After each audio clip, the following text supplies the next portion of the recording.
Merhaba sevgili öğrencilerim. Yine de yeni derse anlatırım size.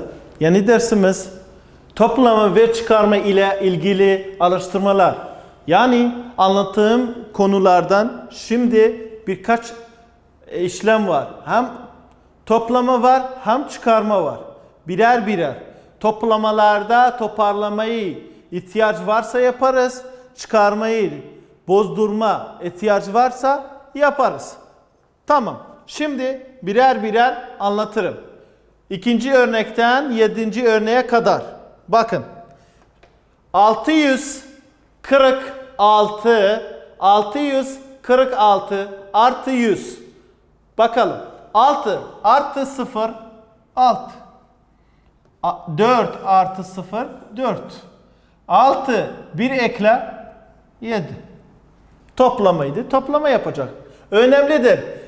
İşlemlere iyice dikkat edin. Bu toplamadır. 5 artı 5 10 eder. 0 1 elde. Toplamayı da toparlama ihtiyacı olur. 1 artı 4 5 artı 2 6 7. 5 artı 4 5 zihnimde 4 aç 6 7 8 9. Şöyle. Bu çıkarma işlemidir. 685 eksi 302. 5 2'den büyük. O zaman çıkarma yapacağız. 5 eksi 2 3 eder. 8'den hiç çıkmasa yine 8. 6'dan 3'ü çıkar 3 kalır. 383. Bakın burada 63 artı 631. 3 artı 1 4. 6 artı 3 9. Bu 6'da indireceğim. 6. örnek çıkarma işlemidir. Bakın 6 eksi 5. 6 var. 5'i kapat. 1 kaldı. 5 9'u çıkar. Olmaz. Çünkü 5 9'dan küçük. O zaman bozdurma. Komşuya gideceğim. 9'dur 1'i alacağım. 9'u 1'i aldığımız zaman 8 kalır. Şimdi 15'ten 9'u çıkar. 15'ten geri dön. 14, 13, 12, 11, 10, 9, 8, 7, 6.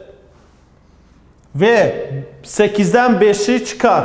7, 6, 5, 4, 3. Bakalım. Burada da başka bir örneğimiz var. 469 eksi 408. 9'dan 8'i çıkar. 1. 6'dan 0'ı çıkar. Yine 6. 4'ten 4'ü çıkar. 0. O zaman 61 kaldı. Diğer sayfada, sayfa 160'da diyor çıkarma yaptığınız zaman ya toplama yaptığınız zaman toplama ve çıkarmayı soru çözmek için semboller kullanırım. Bu semboller nedir? Eğer toplama yaptın ya çıkarma yaptın 300 diyor 375 hatta 400'e sonuç elde etti. Sen B kullan. B kullan. Eğer 400 birden 425'e elde etti. Sen A. Böyle devam eder. Hatta 900 devam eder. Hatta 976 999'a kadar kullanacaksın diyor. Bakın ben birkaç örneği göstereceğim. Diğer kalan örnekler siz evde yapın. Çünkü kitapta kendisi birkaç örneği göstermiş. Ben de birkaç örneği de yapacağım. Siz de birkaç örneği yapın. Evet. Birinci örnek ve ikinci örneği bakın 423 A koymuş. 485, 485 y koymuyor. Bakalım. Üçüncü örnek.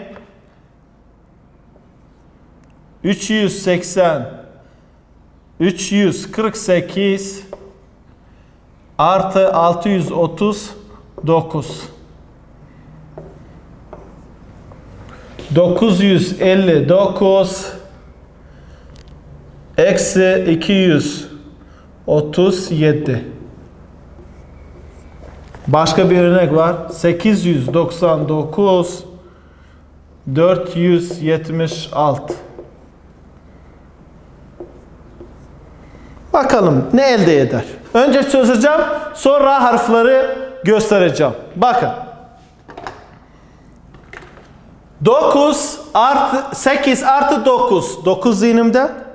8 açarım.